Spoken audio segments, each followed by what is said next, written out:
Greetings, everyone, and welcome to part 3 of Doctor Who Target Memories, right here on Timey-Wimey Tuesdays on the Multimedia Chronicles. So, carrying on, just kind of sharing some reminiscences of some of my favorite Target novels from over the years.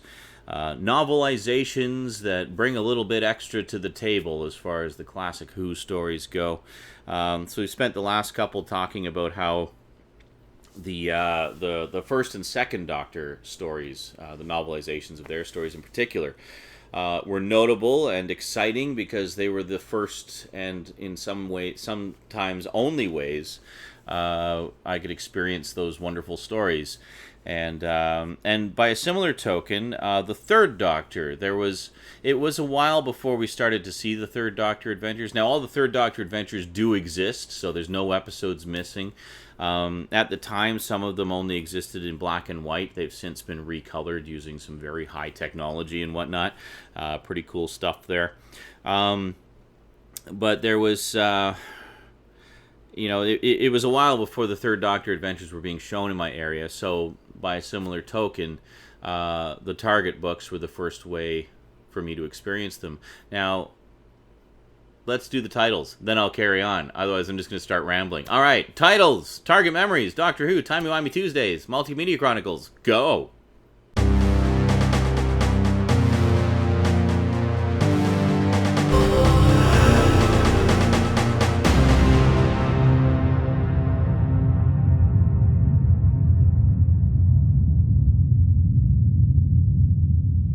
Welcome back. Okay, so the very first Third Doctor adventure I ever experienced in any form whatsoever was the very first Third Doctor adventure, namely Spearhead from Space.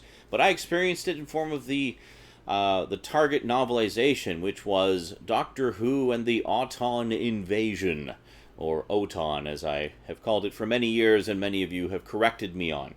I think I will change the way I pronounced it all these years and pronounce it correctly. Auton, like automobile or automatic. You don't say automatic. You don't say automobile. So why have I been saying Autons all these years? Really? Why, me? I'm talking to you, me in the past, from the past 30 years. What's the matter with you? It's clearly Auton. They say Auton in the show. Perhaps it's because the first experience I had with it was the book. And the book doesn't give you any kind of pronunciation guide. It just assumes you're not an idiot and know how to pronounce things. So, here's the original edition of Terror? No, not Terror of the Autons. That's the sequel. Spearhead from Space, the Auton Invasion. And, it was published in the early 70s originally, so it has the black Doctor Who 70s logo, as you can see. It has been re-released recently with that same cover art and the more kind of goldish logo that all the re-releases have been getting, so you can see that here. But the version I had, again, much like the second Doctor Adventures, was an 80s re-release, which had the neon tubing logo and this cover. So very cool. And when I discovered that the story was actually called Spearhead from Space, not having seen the story, I assumed it was referring to the shape of the what is it? Not the Nestine. The Nestines. Did I say that the Nestines were in the Abominable Snowman? I always get the two intelligences mixed up. There's the Great Intelligence, which is the Abominable Snowmen and the Yeti, and the Web of Fear and all that fun stuff. Then there's the Nestine Consciousness, which is different. And that's what this is. This is the Nestine Consciousness. I'm terribly sorry. I'm sure... I haven't posted that video yet, but I'm sure a lot of you will be correcting me a lot on that, if that is indeed what I said. So my apologies. I do actually know the difference. I just get them mixed up sometimes. Anyway, so I thought that the Spearhead reference in the title Spearhead from Space was a reference to how the Nestine looked in its physical form in that on that cover, where it was pictured as a big spearhead-like squid creature. However, if you've seen the actual show, you really don't get a very good look at it. You basically just have this thing in a tank, and it's got all these tentacles coming. There's like one eye that's kind of looking out the glass, and there's all these tentacles coming out, and that's as far as you see. So in my mind, when I did finally see Spearhead from space, I was picturing it looking like that cover, but jammed into the tank. I was waiting for it to fully emerge from the tank so I could see the full squid in all its glory, but it never happens. It actually never gets out of the tank. It gets killed before it gets out. Spoiler! Yeah, so I don't know. But again, as I keep saying, let me just show you here. So, Spearhead from Space has had numerous releases over the years. I used to have the original VHS release, and then I had the original DVD release.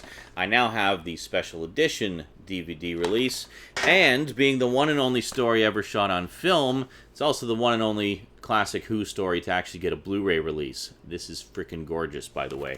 I keep both of them because there's actually different extras on the DVD edition and the Blu-ray edition. Quite like completely different extras. There's some beautiful featurettes about John Pertwee and Caroline John here, and there's just all kinds of piles and piles of stuff on this one as well.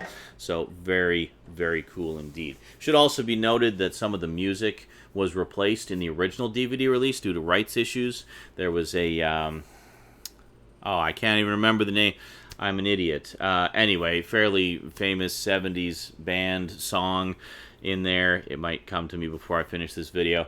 If not, you know what? I'm going to look it up and I'm going to put in a subtitle. Right there. That's who it is. That's the song and the group. Them. You know them. They're famous and stuff.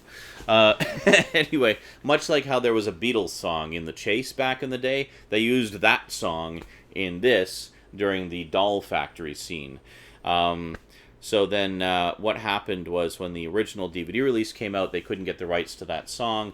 So instead, Mark Ayers, being very, very clever and creative man, rather than putting another song in there, went instead to go with the original audio of the stock footage of the factory footage instead.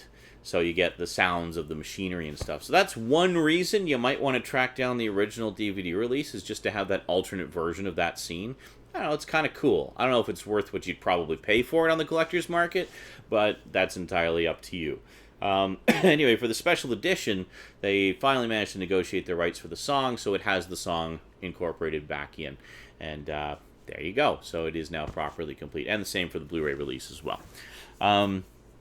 So anyway, it was a long time before I actually got to see the story based on the novel, but I loved the novel. I think I actually read it a couple of times. I just thought it was a really cool story.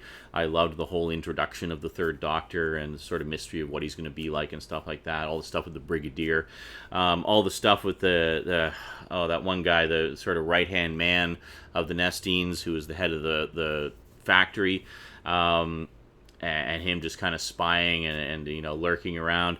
There was a lot of stuff in the book about his lurking around. Like there's the scene with all the reporters who come to the hospital and they're wanting to know what the deal is with the doctor. Who is he? Who's this mysterious man? Stuff like that.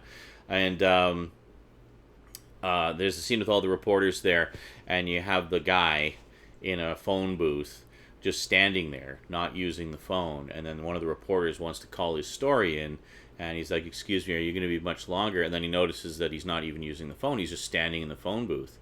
And the guy turns and looks at him. And I remember in the book, it described his look as just this piercing, cold stare, where he was just like almost staring into the guy's soul, and it really unnerved the reporter guy. And that, just the description of that and the intensity of it really stuck with me. So every time I see that scene in the show, I recall that moment from the book.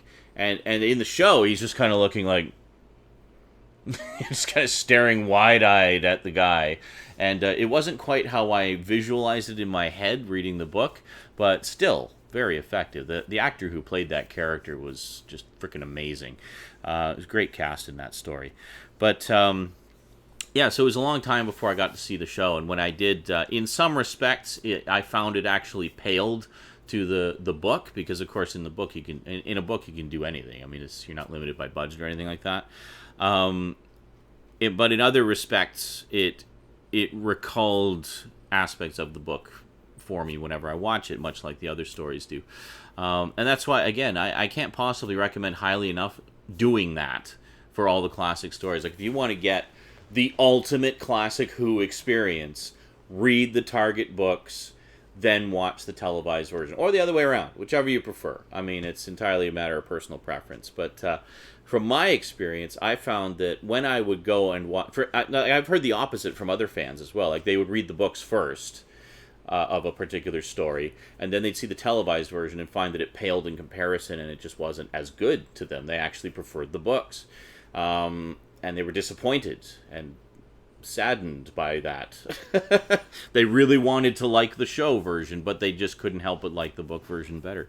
So that's the risk you run. You might end up liking the book better just because, but I mean, for me, the two exist in tandem. Like, they complement each other, and I enjoy both for different reasons, and I especially enjoy both as an amalgamated version of the story. So second up, we have one that I got a Facebook message. Sorry, I should have turned the speakers off. The second up, now this is one that I actually did I read the book first, or did I think in this case I actually did read the book first, and I remember or was it? It was they were so close together that I honestly don't remember. No, I think I actually saw the televised version first, because this was a big fan favorite story, and I remembered hearing about it a lot in the magazine and such, so I was really wanting to check it out. And I think the first time it was on, did I see it? No, I think I did see it, actually. It was when they were showing the Third Doctor Adventures as omnibus editions. So it was like movie editions on the weekends, and on the local PBS station. So I saw it that way first, and it was interesting to me because at the time, only one episode of this story existed in black or in color. The other four were in black and white. So it was a 5-part story, and then later there was a VHS release in which they used this new colorization technique, where they found like I think it was a consumer VHS recording or beta recording, something like that, and were able to lift the color information from that tape and overlay it on top of the film print, the black and white film print they had of those episodes, and then merge the two together to recolorize it. And then since then, for the DVD release, they have even more advanced recoloring techniques, where they can actually lift the color information from the dot matrixing in the original film print, so they actually get accurate color information from that, and are able to use that in addition to the color NTSC video recording they had, and use just hand done computer coloring, and between those three techniques get something very close to what it would have been originally. I should tell you what story I'm talking about. I am talking about The Daemons. Oh my god, a book I actually have. Yes, this was one that I used to have back in the day and then reacquired, and it was this exact edition too. I think there's some other editions. Let's get some better looks at them here. So there we go. We'll just kind of cycle through them. And I don't think there was, I can't remember if there was a re-release of this or not. If there is, you'll see it in the covers there. I'll find out later. I should have shown you before. But this is a perfect example of one of the early books that I was talking about. And by the way, here's the DVD edition with the beautiful... This is as good as it will ever look, honestly. I mean, some fans have said, oh, I didn't like how they recolored it, so I sold it. I didn't like having it in my collection because the color wasn't perfect. Yeah, okay, the color's never going to be perfect. Ever. This is as good as it's ever going to be. They might be able to tweak it a little bit, down the line a bit, but honestly, this is as good as it will ever be. We will never have a perfect color version as originally broadcast of this story. The elements don't exist. They're gone. They're long gone. They are destroyed. They are toast. So complain all you like. Complain till you're blue in the face. It isn't going to make a perfect color version of the Daemons magically materialize out of thin air. So get over it and enjoy what we have, because it's a wonderful story. And if it bugs you that much, turn the color off on your TV and watch it in black and white. There you go. It actually works really well as a black and white story, I have to say. So I was going to say, the book here is a perfect example of the style of book I was talking about last time, where it actually has some illustrations in it. Now, this is an interesting example of stuff you get in the book that you don't really get in the show. For example, this scene here, where you have Azal quite early in the story, stomping his way across the countryside. Now, in the show, you just see his footprints and like the path he took, but you don't actually see him until several episodes later. It's like a big reveal later.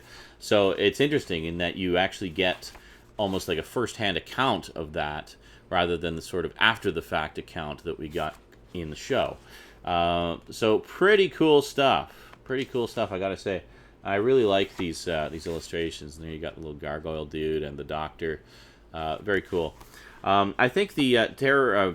I did it again. The Auton invasion also has illustrations with it as well. So I was seeing illustrations accompanying it and forming all these pictures in my mind. So I'm pretty sure, yeah, with the Daemons, I read the novelization after the fact. And I didn't know that Barry Letts, who wrote the novelization, was also the author of the original script. He wrote it under a pseudonym of Guy Leopold for the televised version. I guess because I think it was some kind of labor issue where, like a union issue where you couldn't be the producer, script editor, and write a script all at the same time. The BBC would have had to pay him more money. So he wrote the script under a pseudonym, and as to how much or less he got paid, I have no idea. But apparently it was some kind of legal thing, and he couldn't put his own name on it. But later, when the novelization came out, he was able to put his name on the novelization and hopefully get a nice kickback for that, because he certainly deserves it. Barry Letts did some fantastic work and on the classic series, and us Who fans definitely owe him a huge debt of gratitude for all the wonderful things he brought to the show in the 70s. Not just stories, but just generally giving it its new direction in the 70s and helping to keep the show alive when it was already kind of struggling at the time. So, big fan of Barry Letts right here. How are we doing for time? We're actually doing kind of tight for time. I have a couple more I wanted to talk about, but I think we're going to have to go to a part 4. Oh well, such is life. Yeah, so I definitely recommend The Daemons. It's one of the classic examples of a novelization written by the person who wrote the story originally, and thus is able to bring so much more to it than, say, a third-party writer adapting from the script. So in this case, I mean, this one also runs a little bit longer than the standard length. Yeah, normally the novelizations run about 128 pages or thereabouts. This one is 172. So, and now, granted, some of those pages are illustrations, but still, there's not 50 pages of illustrations. So this is a nice meaty read if you're a fan of the original story, and I definitely recommend checking that out. Alrighty, well that is it for part 3. I guess we'll wrap this up next week in the unexpected and unplanned for part 4.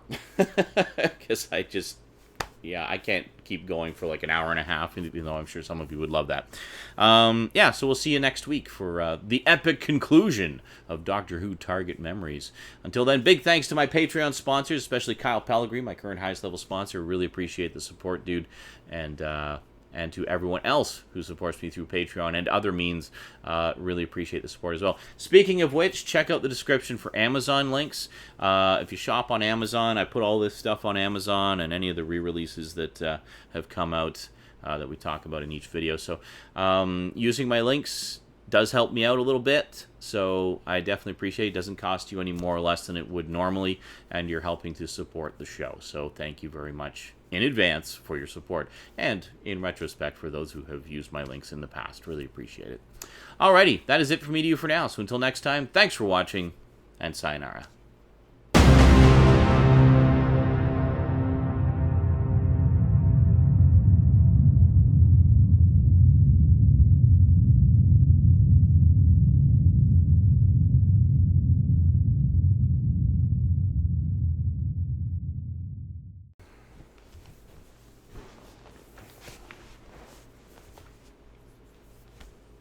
Oh, I actually have one of these, don't I? Wait a minute, where is it?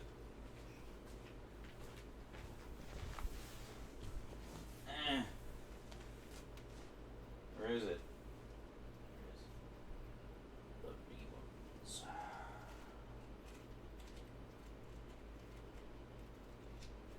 Yeah, I did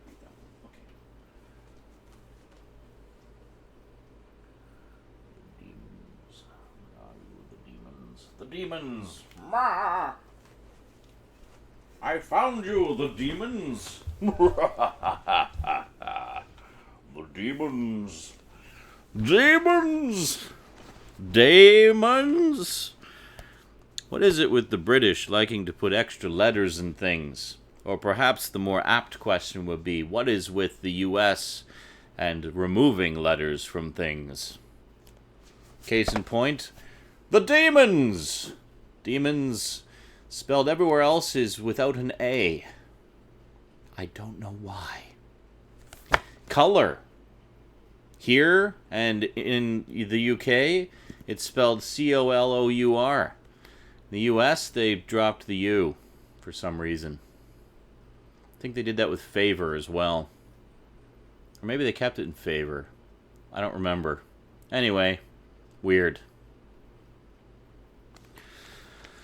I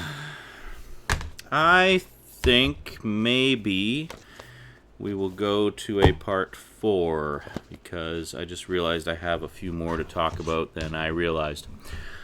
Oakley dokley.